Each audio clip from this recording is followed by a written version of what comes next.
సిద్దిపేట జిల్లా అక్కన్నపేట మండలం తహసీల్దార్ కార్యాలయం ఎదుట గౌరవెల్లికి చెందిన యువకుడు నందరపు సంపత్ పురుగుల మందు తాగేందుకు యత్నించాడు.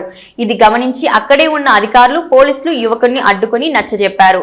గౌరవెల్లి ప్రాజెక్టులో ముంపునకు గురై తమ భూమికి పరిహారం రాలేదని యువకుడు సంపత్ ఆవేదన వ్యక్తం చేశారు. భూ నిర్వాసితుల లిస్టులో పేరు వచ్చి అధికారులు సంతకం కూడా తీసుకున్నారని, ఆయన 5 ఏళ్ల నుంచి కార్యాలయాల చుట్టూ తిప్పుకుంటూ నష్టపరిహారం ఇవ్వడం లేదని ఆందోళన వ్యక్తం చేశాడు. తనకు చావే శరణమని గత అధికారులు మోసం చేశారని వాపోయాడు. ఇప్పటికైనా న్యాయం చేయాలంటూ స్థానిక తహసీల్దార్ను వేడుకున్నాడు.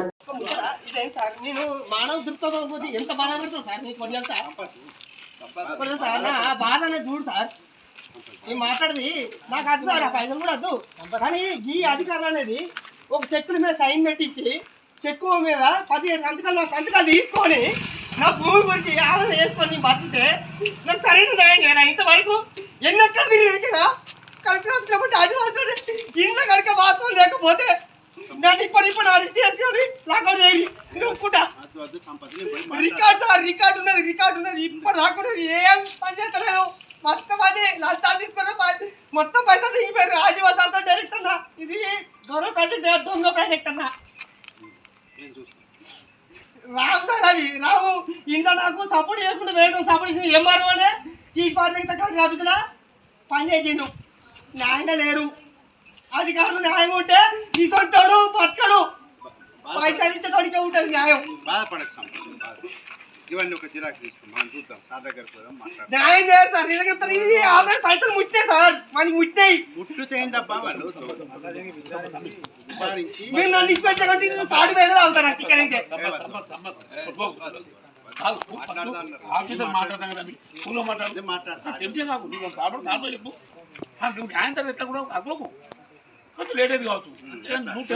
అయింది ఇప్పటికే 10 ఏళ్ళు అయింది సార్. 10 ఏళ్ళ కింద వచ్చే పైసలు 6 ఏళ్ళ కింద లైఫ్ చాలా విలువైంది. దాన్ని నువ్వు ఉత్తనే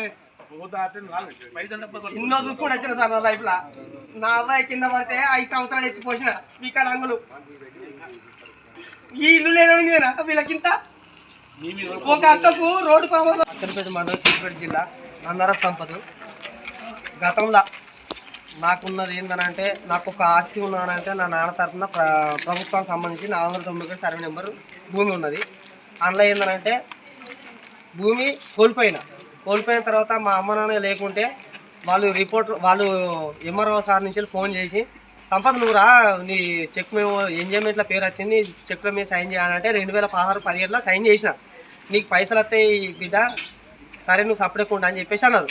అన్నక తర్వాత మోక మీదకి బీఆర్ఓ ఉండే, ఇప్పుడు ఆర్ఐగా పనిచేస్తాడు ఇక్కడ మన హుస్నాబాద్లో. రాజు సార్ అనేట ఆయన మోక మీదకి వచ్చి దీనిలో ఏం గుంతులేవు పడవ అని చెప్పేసి ఆపించిండు. ఆ మోక మీద నేను ల్యాండ్ కూడా చూపించిన తర్వాత సరే ఏం అడుకున్నా నాకు పైసలు వస్తాయి కదా అని చెప్పి చెప్పులే కదా 5 ఏళ్ళ నుంచి పొట్టు తిరుగుతాను. తిరిగిన టైంలో సందర్భాలలో నాకు వచ్చింది ఏంటంటే వీళ్ళు మార్పిడి చేసి మళ్ళీ వేరే వాళ్ళకి పైసలు ఇప్పించేటట్టు చేసిన తర్వాత నిజంగా ఒక అడ్వకేట్ దగ్గరికి పోయినా. అక్కడ మన కోర్టులో పోతే అయిన 2010-11 పని తీసుకురా అంటే అక్కడిపేట మనం నుంచి తీసుకపోయినా అందులో కూడా నా పేరే ఉన్నది, మా నాన్న పేరే ఉన్నది, ఇప్పుడు నాన్న పేరే ఉన్నది. మొన్న మెన్షన్ చేసిన సార్ పేరు మంత్రి సార్ కూడా చేసిండు. నాకు బాధ ఏం లేదు. నా అక్కకు పెళ్లి చేసిన 2 సార్లు చేసిన. 1 టైంలో చేసినప్పుడేమో భర్త చనిపోయాడు, ఏది రోడ్డు ప్రమాదంలో చనిపోయాడు. రేపు దుబాయ్ పోతానగా ఇలా నైట్లో చనిపోయాడు.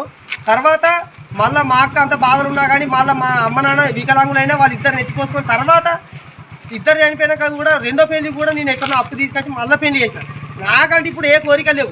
నేను ఏడిపోయినా నా దస్తవేతనాలు సాక్షాత్తు ఉన్నాగా కూడా ఈ ప్రభుత్వ అధికారంలో ఎందుకు పని చేస్తలేదు, ఎందుకు నిర్లక్ష్యం చేస్తానని చెప్పేసి నేను అడుగుతానా. దీని గురించి కానీ చేసేది ఒకటే, మనం ఉన్న దాని గురించి మాట్లాడుకుందాం అని చెప్పేసి అనుకుంటే మాట్లాడదాం. కాదు గీది అనుకోండి, ఈ సంచలనంగా మీరు వేరే తప్పు దారి పట్టిరు, పైసలు తీసుకొని వేరే వాళ్ళు పని చేసి కూడా ఇంతవరకు ఆ రిపోర్ట్కి ఫోన్ చేస్తే రిపోర్ట్ కోసం 2 రోజులు దరఖాస్తు పెడితే ఇన్ని నెంబర్ రాసిరని ఒక్క సర్వే నెంబర్లో కూడా నా సర్వే నెంబర్ కనబడతలేదు. బయట మీ సేవలో పోతే ప్రాజెక్ట్ అని కనబడుతుంది, లోపలికి అయితే ఇది కనబడుతుంది. ఎందుకు ఇంతగానో మోసం చేస్తారు? గౌరవ ప్రాజెక్టు మీద ఇప్పుడు 437 కోట్ల నుంచే ఏదో శాంక్షన్ చేశారు కదా, ఇంకెంతగానో తింటారో తినూరి. మంది భూములను దోసుకుంటే ఏ మాత్రం నీ పిల్లలకైనా శాపాలు దొరుకుతాయి, గుర్తుపెట్టుకోండి. ఇదే గవర్నమెంట్ ప్రాజెక్టు మీద 100% చెప్తున్నా. చాలా మంది పైసలు ఇచ్చి నా 1 ఎకరం భూమి కోసం నేను అంటలేను. చాలా మంది కూడా అడ్డదారులు దొక్కి ఎంఆర్ఓను విఆర్ఓను ఆర్ఐను లంచాలతోటి ఆడుకొని ఇక్కడి నుంచి చాలా మంది ట్రాన్స్ఫర్ అయ్యి దిగిరు. కానీ ఇంతవరకు ఏ పేద కుటుంబానికి న్యాయం జరిగిన విషయం అనేది గవర్నమెంట్ కాదు ఇంతవరకు లేదు. అది కనుక జరిగినట్టయితే నా అసలు 10 మంది వరకు ఇక్కడికి వచ్చి నేను ధర్నా చేయ రాస్తాను ఒక ప్రజా రాజా నాయకుడు, నేను కాంగ్రెస్ పార్టీ లీడర్ని. ఇంత ఉండి ఆ ప్రభుత్వంలో ఉన్నప్పుడు కూడా పని కాలే, ఈ ప్రభుత్వంలో ఉన్నప్పుడు కూడా పని అవుతాన్ని అనుకోలే. నాకు ఉంటే కాదని కాదు, సార్ రాసిత కూడా పట్టించుకొని వ్యవస్థ అక్కడ తప్పు తగిన ఉన్నాక ఎవరు న్యాయం చేస్తాడు? పైసలు తిన్నాడు పీకిడు. కొండలేడు సార్ కావచ్చు, ఇంకెవరో కావచ్చు, ఎవరున్నారు మొత్తం పీకిరు. నా 111/4 నా నాన్న సంబంధించి ఇంట్లో జాగా 26 గుంటలు 50 వేల లంచం తీసుకొని తిన్నాడా అక్కడ తెలుసుకోరి. పేరు మెన్షన్ చేస్తాను కొండల రెడ్డి, ఇప్పుడు కలెక్టర్ ఆఫీస్లో పనిచేస్తాడు. ఉత్త పోసుకుంటాడు నన్ను చూస్తే. నిజం మంది పేర్ల మీద తినుడు కాదు. సరైన పేద కుటుంబానికి అబ్బాయి లేనోడికి వాడి బతుకు ఎట్లా, వాడి ఆదరణ ఎట్లా, వాడు ఏదో వచ్చినప్పుడు వాడికి సరైన న్యాయం చేసే దిశగా మార్చి ఈ అధికారాన్ని పట్టించుకొని రేపటికల్లా వాళ్ళ ముచ్చట మార్చుకోవాలి. ఏడికి వచ్చినా ఓ తీరుగా, ఆడికి వచ్చినా ఓ తీరుగా. ఏందా ఇదా ప్రజాప్రతినిధిత్వ ప్రభుత్వం? ఈ ప్రభుత్వం ఎవరికి ఇస్తుంది పైసలు? ఎవరు ప్రజలకు పని చేయమని ఇస్తుంది? అధికారులకు చెప్తానా? అధికారులకు చెప్పేది ఒకటే విషయం, ఎవరికి చెప్తాను నువ్వు పని? వాడు ఆకలి ఎండుకొని నీళ్ళు ఎండుకొని వాడు వస్తాడు, ఏం చేస్తుంది? మీరు అంటారు మీరు బాధపడకండి సార్, నేను చెప్తానా ఇది ఉన్న ముచ్చటే. మీరు వస్తారు, మీరు పోతారు, రేపైతే ట్రాన్స్ఫర్ అవుతారు.